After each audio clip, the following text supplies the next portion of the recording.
All right. Well, welcome everyone to our Lunch and Learn. I was trying to think of what day it is, our December 8th Lunch and Learn on valuing diversity. And we have been so blessed to have Dr. Johnson as a member of our Chamber of Commerce. And you may recall, some of you may have been on calls throughout the summer about this very important topic. And this is a topic that I think you're never done learning about. I think it's incredibly important that every day, every month, we sharpen our pencil on understanding this and understanding each other and understanding our employees and all of the things that go along with diversity and the many different definitions and things that go along with this topic. So I want to thank Dr. Johnson again for joining us for today's webinar. And I'm going to go ahead and pitch it over to you. Just remember, everybody, if to mute yourself. And if you have to step away or take a bite or something, go ahead and unmute or mute. If you do have a question, feel free to unmute and ask that question, or you can drop it in the chat window. I'll try to keep an eye on that as well. So Dr. Johnson, I will pitch it over to you. Thank you, Katie. Thank you so much for introducing me. Today, I just thank the Chamber as always for allowing me to be able to provide information to our members, to definitely small business members like myself, to provide us with the tools that we need necessary in order to be successful in our businesses. And if you're not an actual business owner, but you work for a company and you're here, it's the same thing, making sure that you have the tools available so that you can be successful in your jobs and in turn helping your organization. So welcome to Lunch with Dr. Johnson. I appreciate you all for taking your time, your lunch schedule. So I do hope that you're eating and listening. I don't want you to miss out on your lunch, but just to kind of give you just a little information about Triumphant Solutions, or as I call myself, THR Solutions. We exist to basically help companies, small and medium-sized companies, solve critical issues that they face in their business. We have a unique approach. We have a customizable approach. We customize everything that we do for the specific business. I've been studying companies for a long time. I worked in corporate America. I'm in higher education right now. And of course, owning my own business. I believe wholeheartedly that everything should be customized because everyone's business is unique. And so that's what we focus on, that unique customization. We deal with human resource, every aspect of human resources, but we also handle the educational side of business.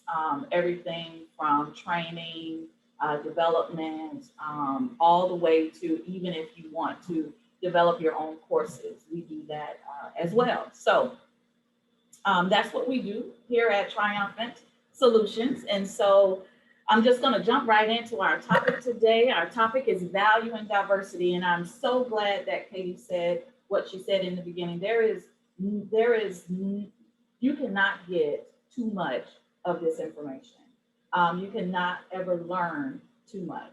And so today I'm just going to give you just some nuggets, right? Just some basic nuggets about diversity and why I chose this subtopic. I matter, and so do you. And it's very, very important in our businesses that we understand that not only do you matter, but everyone else around you also matters. And so value and diversity is very dear and to me. I've done a lot of study on this topic, and so I feel that this is something that is relevant for today's time as well.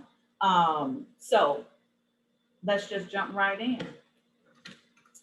First, I always want to, I think Amanda and myself, if you have been on some previous calls, I'm a stats person when it comes to looking at, okay, why do we need to know about this? Why is this important? Why do I need to listen to Dr. Johnson today? What do I need to take away from this? Well, if you don't take anything away from this conversation today, you do not want to ignore the stats.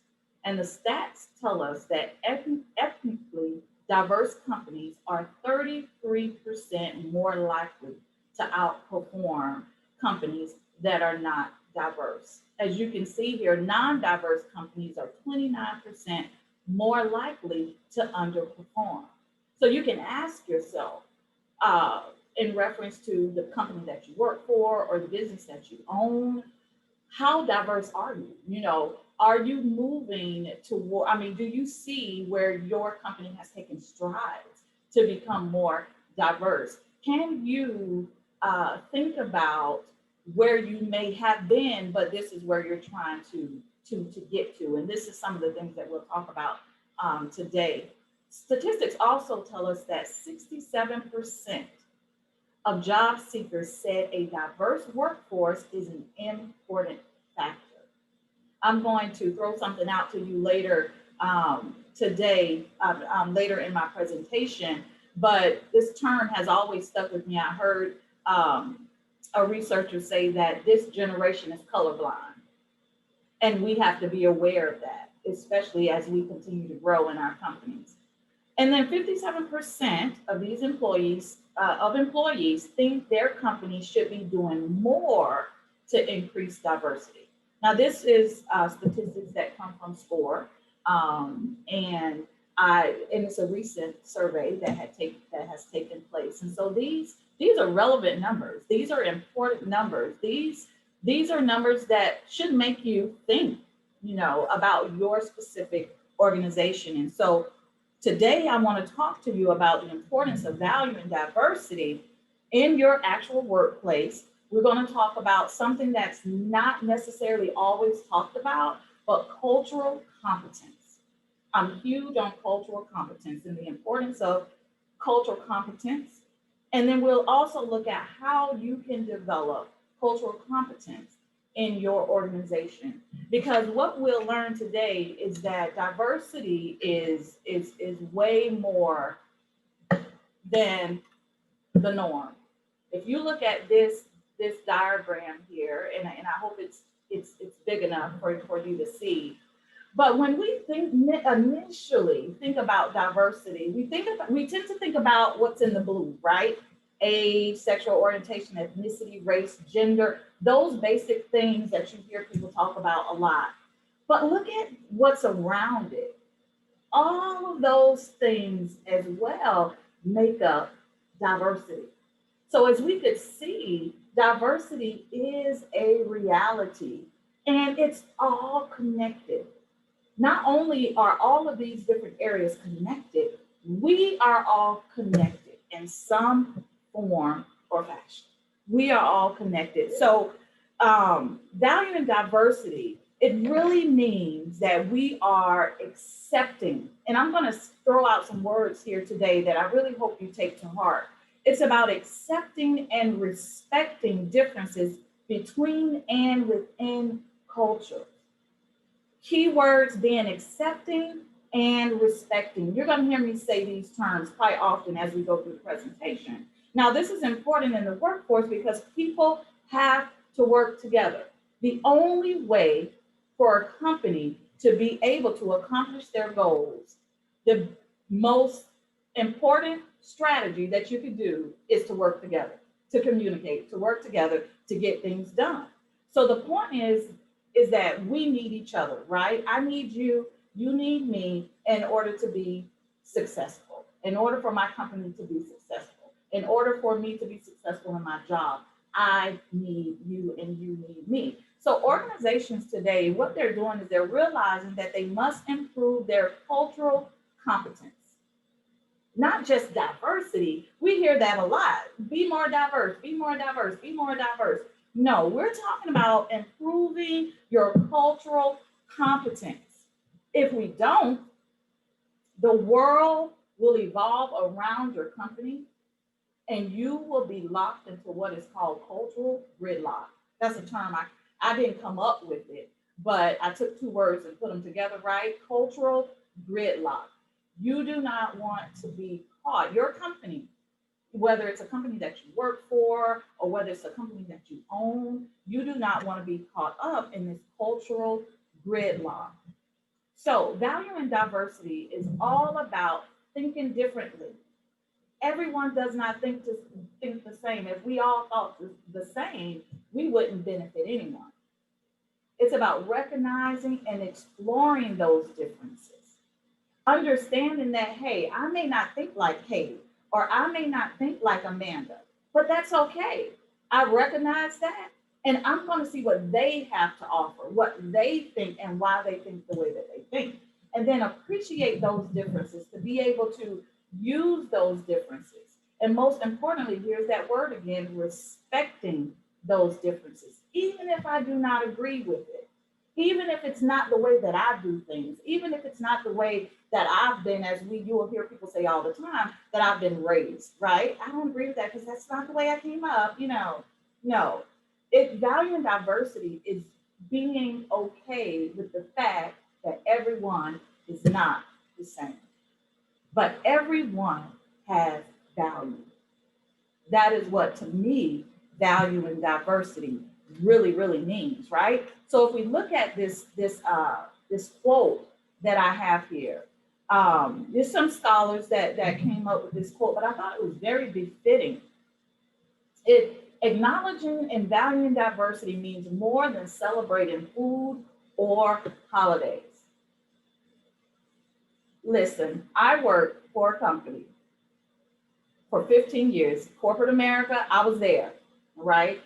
And anytime it was Hispanic month, we had food. If it was whatever it is, we're having food for whatever the situation is. If it's Christmas, we're going to have a Christian display. We're going to have a Hanukkah display, right? We're going to do those things that most people in corporate America do, which is like checking off a box. We did it, right? We did it. But it's more than that. It means making room for a range of voices, perspectives, and resources and styles of interacting. I think that is phenomenal. So valuing diversity, we hear diversity a lot, but it's way, way more. It's way more than what we see. Now, when we think about cultural competence, and that's where I'm going next, because we really need to understand cultural competence and what it really is, we have to look at where the world is going first. Where we're more globalized, technology is on the rise. This means that minorities will compromise more than half of the population by 2050. Guys, that's half the population. That's a lot of people. That's a lot of new faces. That's a lot of differences that's on the way, right? So these growing numbers of different cultures and these different perspectives in the workplace, what happens is, because we're not culturally competent like we should be, it brings about challenges. So what we have to do is we have to be aware that we need help, and we have to get ready for what's about to come. Because if all of these differences and all of these attitudes and all of these different cultures are going to be in the workplace, and we know that it's going to be there, and we know that there are some potential challenges that could be faced, meaning I don't agree with Katie. So, you know what, we work together, but I really don't like Katie, right? I just really don't like her. So I'm not going to listen to nothing she says. I'm not going to respect I'm going to give her that pushback, right? So those challenges are going to come. But if you take a conscious effort to address diversity competence, or what is known as your cultural competence, then you will be in a better position as an organization. So what is cultural competence? It is, and this is I just took the term from Google, right? Just a simple definition of cultural competence. We are going to look at it in deeper perspective, right? But cultural competence is the ability to understand, communicate with, and effectively interact with people across culture, right? This is what cultural competence is. This is what it tells us definitively, or from a definition standpoint, what it is. But what it really does is it measures your workforce's ability to work with people of different nationalities, ethnicities, languages, and religions. So what really does it what does it actually measure? Well, it measures your organization's cultural sensitivity, cultural awareness, and the different skills that you have within your culture, right? So sensitivity is looking at how sensitive are you as a company, and then as you personally, right? So we look at you individually, but then we look at you as the company as well. How sensitive are you to differences? Awareness. Can you understand? Think about this. Can you understand how culture can affect your thinking, your behavior, and your interactions? And we'll see later on in the presentation that awareness is huge. You know, we all were raised in a way, and I tell my students this all the time. Culture is like your personality. Well, where does your personality come from? It comes from who you are as a person. Well, what shapes who you are? Well, your background, right? Your parents, the people who you've grown up with, the schools that you have attended, the church that you go to, or if you don't go to church, all these things develop you as a person. So it does the same thing to the organization as well. And then when cultural competence looks at skills, what it's looking at is your ability to communicate and interact, as we can see that term in the definition, again, across these different cultures. Sensitivity, do you understand? Awareness, do you understand how who you are affect your attitude, your behavior, right? And then skills, can you communicate and interact with people from different cultures?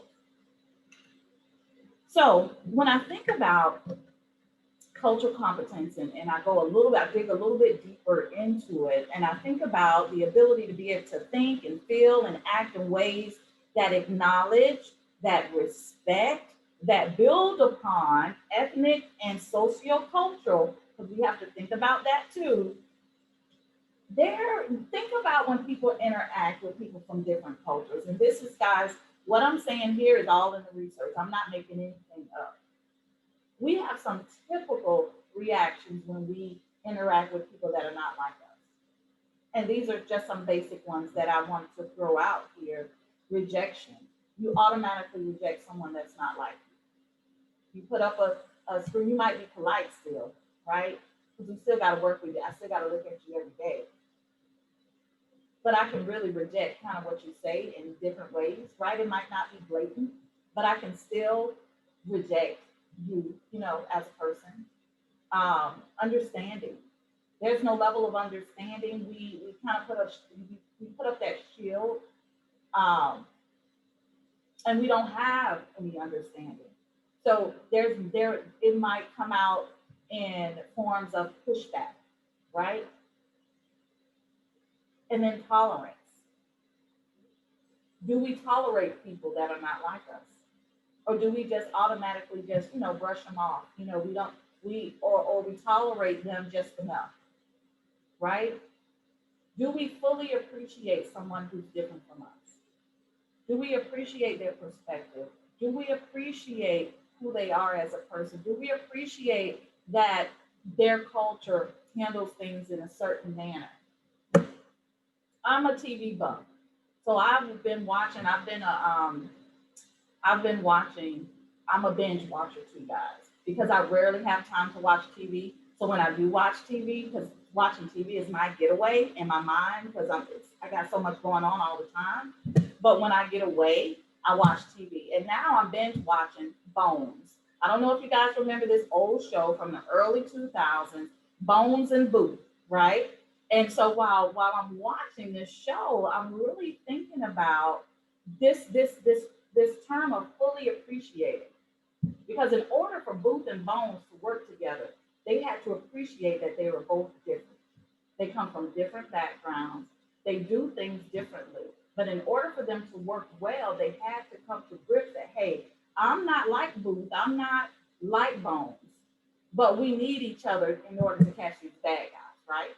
This is how I think about diversity and being able to work together and having these this and needing to be successful in the business. So do you fully appreciate them, or is your initial reaction to not to fully appreciate who they are? And then denial. Do you just deny that there are different people in the world, right? Or do you just deny that there's not this thing called diversity that you've been hearing a long time, that you can turn on the news and see things, racial disparity or whatever it might be, right? Do we, as my husband say, put our head in the sand and act like it's not happening, right? No, we don't want to be like that. We don't want to have these typical reactions, right? So when I think about, again, these typical reactions, and we have to understand, and I'm going to keep throwing statistics at you because sometimes people only get the numbers, right? Understanding that when we look at this demographic shift, and I mentioned a minute ago about the change in minorities making up half of the population by 2050, that's 52%, guys. 52%. So when I think about it, I think about your customers, your employees. They will represent an even more diverse mix by that time. So the people that you're looking at today is not the people that you're going to be looking at in 20 years. Some of us are fairly young. We're going to be around in 20 years, right? So we won't be, I know I won't be retired until, well, maybe, Lord willing, right? In 20 years to be retired, right? But, and some of us are already seeing it. Think about it. I was with one company for 15 years. I saw change in 15 years when it came to diversity. I work for a university right now. And I love what I do. I love young people. But I can tell you that there was a racial disparity on campus.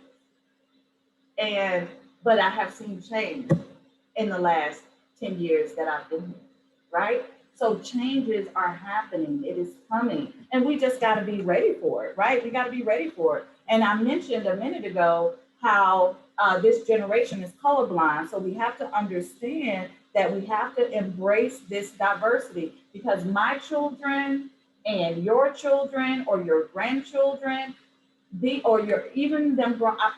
kids are grown. I have 2 adult children, and actually I'm a grandmother, so I have 2 grandbabies coming up, right? So by the time they get up and they go into the workforce, it's going to look totally different than what it looks like today, right? So when we think about this, and we know that the world, they don't care about color. They don't care about what religion you are. This generation is just a total different generation. And as business owners, we have to realize that. So when we think about cultural competence, it's all about treating people in a way that makes them feel that their ideas, that their traditions, that their values, their behaviors are respected. There's that word again, respected. Dr. Johnson, can I Yes. ask a question real quick before you move on from this topic? So you mentioned this next generation coming up, being colorblind or whatever phrase we might use. Yeah. So what, as someone that's got young kids, so I'm on the opposite end of it, or even when you think about your grandchildren, what is causing that? And is it, I guess I think about, how do I raise my child to value diversity, not necessarily to be colorblind, but to recognize the differences and value those differences. And then what is it that you think about this generation coming behind us that has made them this way? Is it our kind of entertainment industry and our culture industry that we just are so much more familiar with it because of the way either Hollywood or the television networks show us the way it should be? Or what are your thoughts on that? A couple things I mentioned earlier. Technology, the fact that we're so more globalized, we have so many different people that come to America, right? Their schools are so much more diverse you know, nowadays than it has ever been, you know, in the past. And their friends, I mean, it's just, and I think that this generation, and this is just my opinion, and I'm not an expert on the generation Y or the generation, whatever number we're at right now. But what I think we're at Z or something, X, Y, Z, I don't know. But what I'm saying is that the way that the direction that the world is going in, where technology is just going to get more and more, I don't know, I don't even know what else technology can do at this point. But I think that you're right. It's the music industry, it's TV, it's all of these things that make up what we look like today. I mean, what our world looks like today. Think about when you were growing up, or even the things you had access to, right? Even me growing up, what I had access to is different than what my kids had access to. And it's going to be different than what my grandkids have access to. It's just the way of the world. We're evolving. And this is something that we have created as a world, not the US. As a world, we've become intermingled. And because of that, you can't just, I was telling one of my class one day that, because we were talking about globalization, I said, you cannot put the brakes on globalization. There is no way you can do that. You can't stop it. Some people would like to stop it. You could slow it down, but you can't stop it because we're too connected. And I think that's why. I think that's why. And hey, that might not be the best expert opinion, but I think that's why. All right. So that's, it's all about respect, communicating, and all of these things. So in order to be the benefits that your company can have, in order to be, if you want to be culturally competent, there are many, many benefits that you can have. Cultural competence, it positively impacts your company culture, which we know can have a lot of benefits for you, for your employee, and most importantly for your bottom line. So I just listed a few here. It's not a lot. There's many more, but it improves our understanding of the people that we work around. It creates the work environment that allows people to reach their full potential. It also provides multiple perspectives on problem solving. We know we need that. I teach that a lot. Better performance outcomes, increasing employee productivity, and we all want that, right? Increasing employee productivity because that increases the bottom line, but it also boosts your employee morale to know that they feel valued, that they feel respected, that they feel listened to. And then of course it improves your customer relations because again, going back to that statistic, even your customers are going to be more diverse than ever before. And then someone said it's just the right thing to do, right? To be seen as doing the right thing. So cultural competence, it should impact all of the areas of your business. Everyone on the line, no matter what department you work in, no matter what type of business you have, doesn't matter what industry, your company cultural to marketing, doesn't matter. It should impact all areas. So I want to think about, before I get to how your company can become more culturally competent, I want you to think real quickly about you individually. How can you become more culturally competent? How can we make this thing, more personal? I want to say that there is not an easy answer to how to become more culturally competent. It's not a quick solution. It's not going to happen overnight. It's a process. It's like taking a journey because some of us have to change our mindset. Some of us have to really dig deep into our inner soul, right? And really look at ourselves in the mirror. So it's going to take time, but it also takes that person that wants to know. And back to what Katie asked a minute ago, I think another reason why the generation now and the generation coming is going to be that they're colorblind is because they want to know. They're more curious than we were. Because to me, growing up, it was what my grandmother said, right? I was raised by my grandmother, is what she said. It's, what all the people that I was raised around, is just the way that the world is, and you have to deal with it. Kids nowadays, they don't do well with just deal with it, right? Well, why, mom, does it have to be that way? Well, why can't I play with Johnny? And why, if there's more why than it used to be, right? So you got to be curious in order to really dig deep in understanding who you are and understanding what we don't know, and be open to change, be open to a difference, right?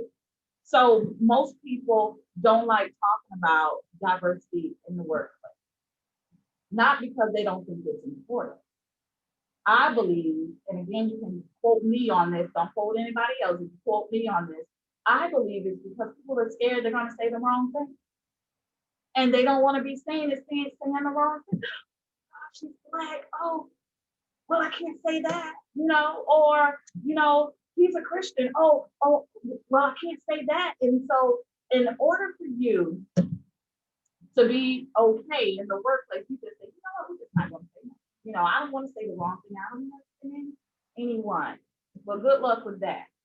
Because we need to start having conversations, right? We need to start talking more and more about this, because more than likely, you are going to offend someone.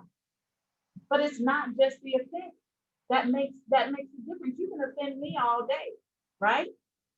But becoming culturally competent means that when I offend you, and I know that I've offended you, that I take responsibility for making that mistake of offending you, and be open to talking about it. That's what being culturally competent means. And the reason why I wanted to start with you guys personally, because that's where it starts. It starts with the individual. We cannot make the company more culturally competent if the people are not culturally competent, or have the ability to be more culturally competent. So again, there's no quick fix. One must be willing to commit time, to observe, to learn, to adjust, to ask questions. So self-knowledge, self-awareness about your own culture. Who are you? Some of you see me, I have curly hair. That's natural, right?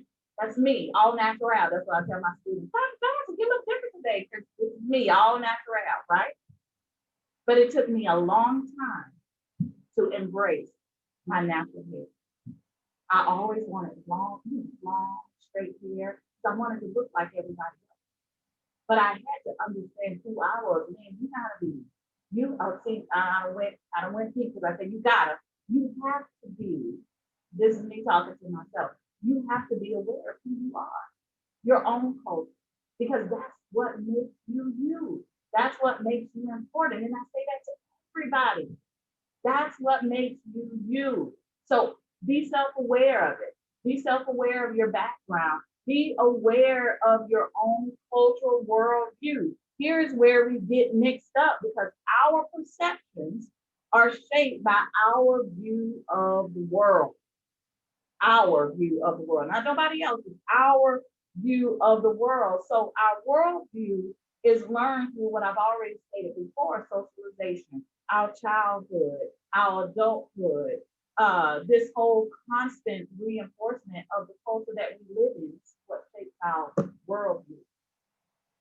And then the experience and knowledge of different cultural practices. I love getting to know people. I want to know why you celebrate Christmas the way that you do, right? I want to know, and I'm just using basic, simple things, but it goes way deeper than that. But you should want to understand different people and understand their different cultures, right? By studying and understanding these new cultures, it brings about new perspectives, new viewpoints, right? It brings about an appreciation for what's different. Because if you take time to listen, you might learn something that may reshape your view of the world. And then, of course, our attitude toward these cultural differences. What's your attitude? What's your experience? It doesn't just make, when you interact and you think about your attitude, and you think about being able to rethink your own cultural biases, right? It should also make you, when I think about becoming more culturally competent, I think about, hey, I want to get to the root of this thing, right?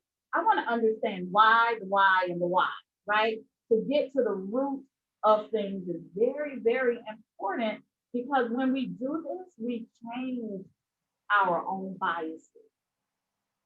And I'm gonna throw a quick blurb in here. We're gonna have another session on January 6th about biases, and we'll talk about that too. But it's important that we do this because there's a lot of cultural differences out there, a lot of cultural differences, and we need to be aware of those things and be able to appreciate those and use them to the benefit of your organization. We know we're more global than ever before. You may want to tap into a new market. Well, talk with your people. Your people look like your customers, right?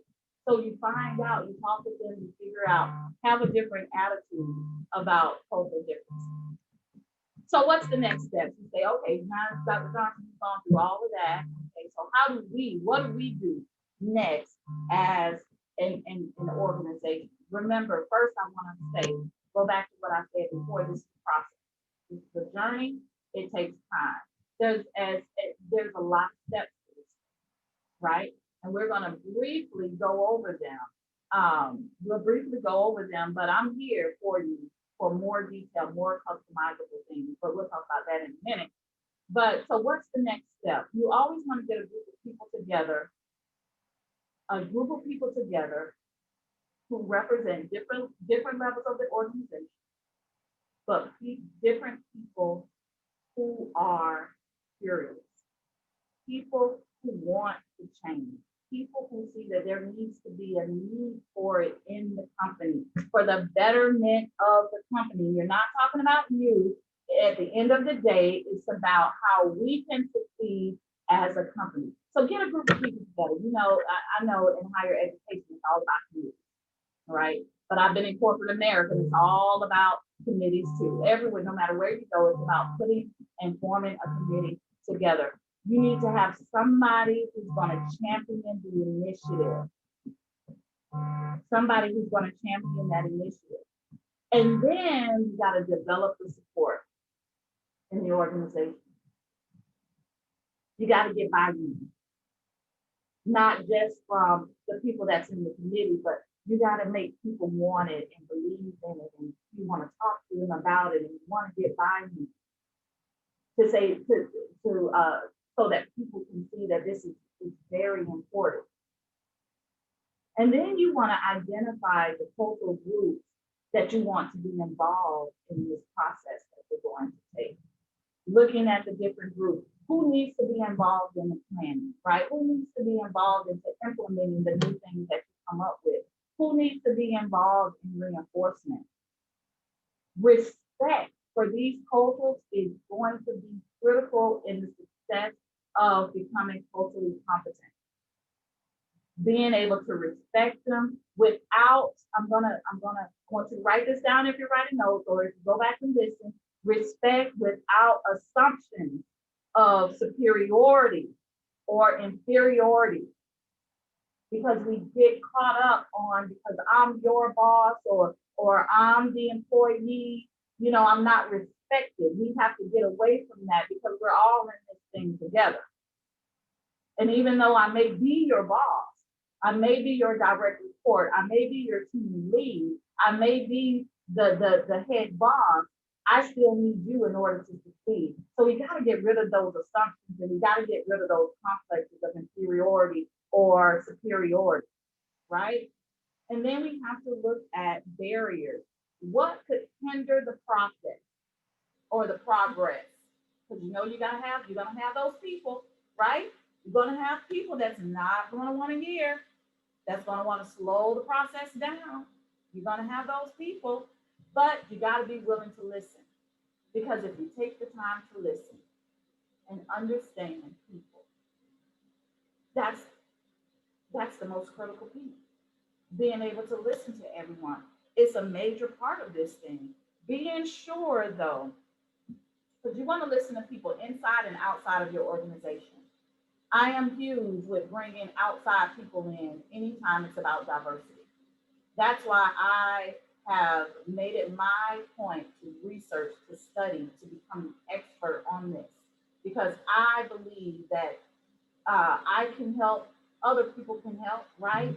Because you need people both inside and outside of your organization to help you with this process. And so, but you got to be able to listen, and you got to be able to make sure that these voices that you're listening to, that they're creating a diverse group. So you don't want just all the same people, right? You got to have different cultures, different backgrounds, different people. It's about the listening to people's experience. And then you have to assess where you currently are when it comes to cultural competence. Well, Dr. Johnson, how do you do that? Well, Lynn, how do you do that? There's a lot of ways that you can do that. How do we assess our cultural competence? You can do that by looking at, first of all, here's a clear indication you might need some help. Look at the people that you give opportunities to lead to. Not just in position, leading a team meeting, leading a project. Think about the people who you give opportunities to. Do they tend to be the same people? Do they tend to have the same background? Do they tend to look the same? You might have a problem with cultural competence. I'm just telling you, don't shoot the messenger, all right? So looking at also considering your current practices, be involved, be comfortable with people. Do people show genuine respect in your company? Because you may be small, you may only have 5 people in your office, but you can still assess your level of cultural competence. Because think about, do people work effectively together? Do they show genuine respect for other people who are different? You can gauge that. Implement, I am a huge proponent of training. Implement workplace bias training. That is huge to me. Might not be for everyone, because biases is what hinder us. And if you can address people's underlying bias, implicit and explicit biases, then that's a starting point. Is that the only training that you can have? No, there's other things that you can do, but that's a great starting point. Have an outside expert come in, get to know your people. Have them get to know your people. Have them talk to people so that they can get an honest. And I know we probably have some HR folks on the call. And I'm going to say this because I'm not being disrespectful in any way, shape, or form, but you can't just get another HR person to come in and do a diversity training. They asked me at my job. I'm going to just be honest because I'm very transparent. They said, Lynn, we want you to do a session for faculty training about diversity and biases, all that stuff. Can you do it? I said, no. They said, why? I said, because I work with them. If you're going to have this conversation, it needs to matter. I don't want to be seen as, oh, it's just Lynn talking. I don't want to be seen like that. This is an important matter. You need to bring an outside person in to talk about this, because they're going to respect someone from the outside more than they'll take from me. Not to say that they don't respect me, but you'll get a better outcome.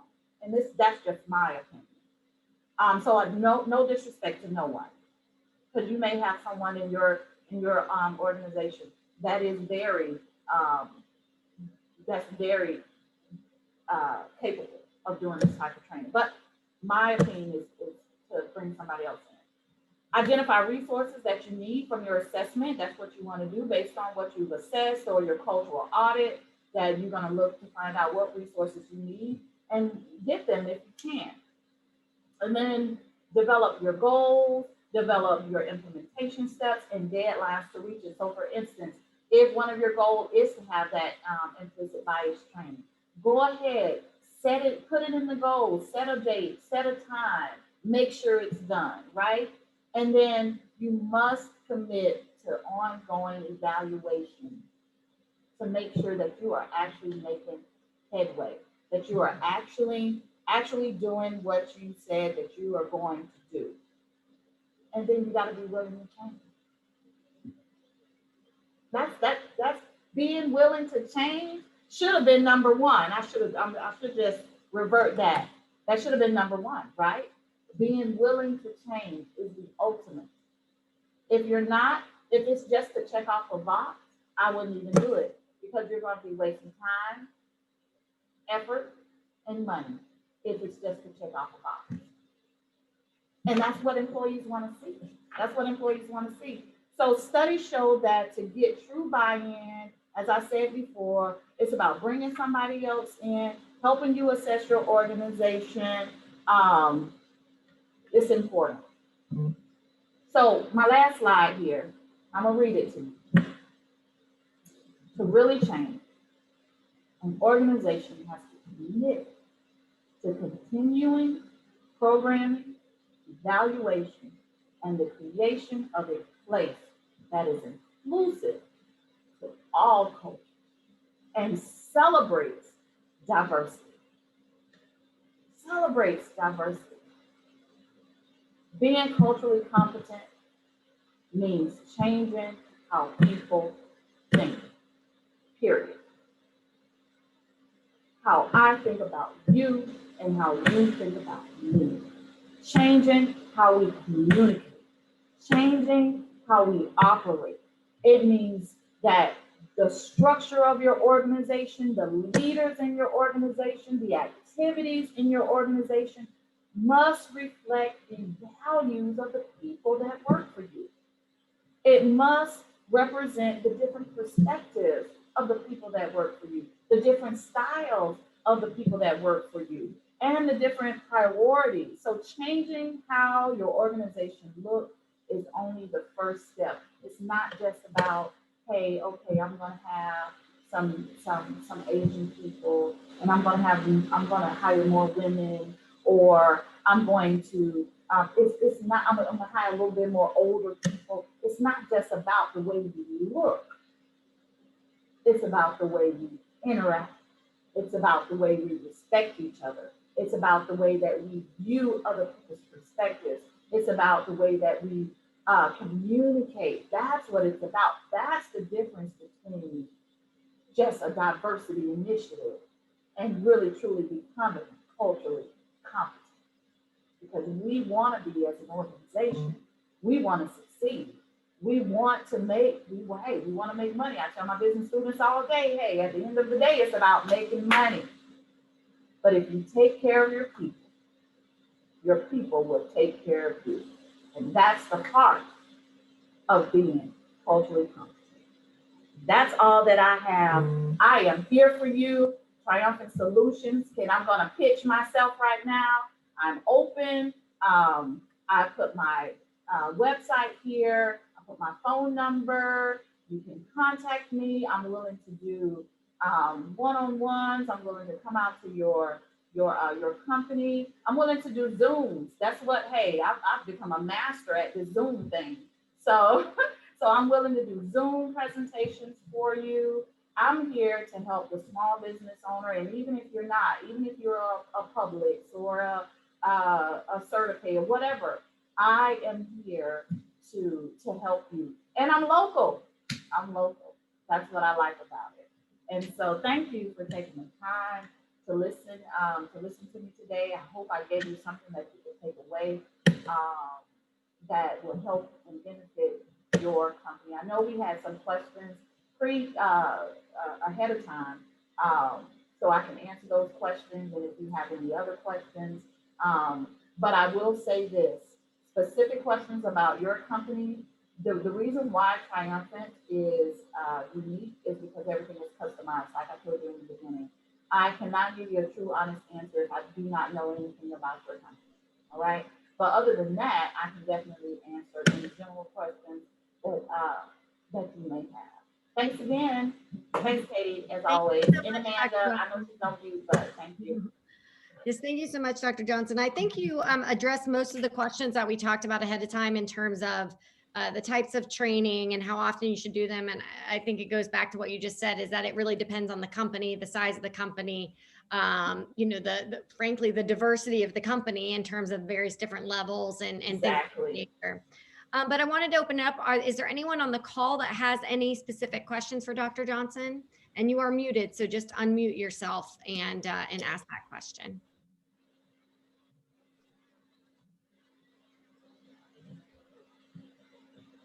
I answered everyone's questions. Oh my God. Well, as Dr. Johnson did mention, we have our 6th in our series of webinars. And you got a wonderful presentation from Isabella Diaz, Dr. Johnson. Yes, thank you, Isabella. I appreciate it. But we have our 6th in the series on Wednesday, January 6th. So right after the holidays, great way to start the holidays. And this one I think is a really important one because I hear this a lot of identifying a bias and essentially unconscious bias, which because I think all of us, everyone on this phone call, if you're turning into this phone call, you are trying to improve yourself and trying to be more aware and trying to improve your companies. But I think sometimes you just, that self-reflection piece you talked about, Dr. Johnson, is so important. Yes. So I think this will be a great one for not just the people on this call, but many of our members and no matter what level they're at in their organization to tune into that one. So same time, 12 o'clock, it'll be on first thing next week for you to register. And I look forward to coming back together after the holidays to have this important conversation. So I want to thank you all for signing on again today. Yes, thank you. Yeah, and thank you again to Dr. Johnson for everything you do for our community and your students and helping to cultivate a generation that will be more self-aware and aware of the value of diversity. So thank you so much to everyone. And if you missed anything, this should be up on YouTube by the end of the week. Thank you. All right, thank you guys. Bye, guys.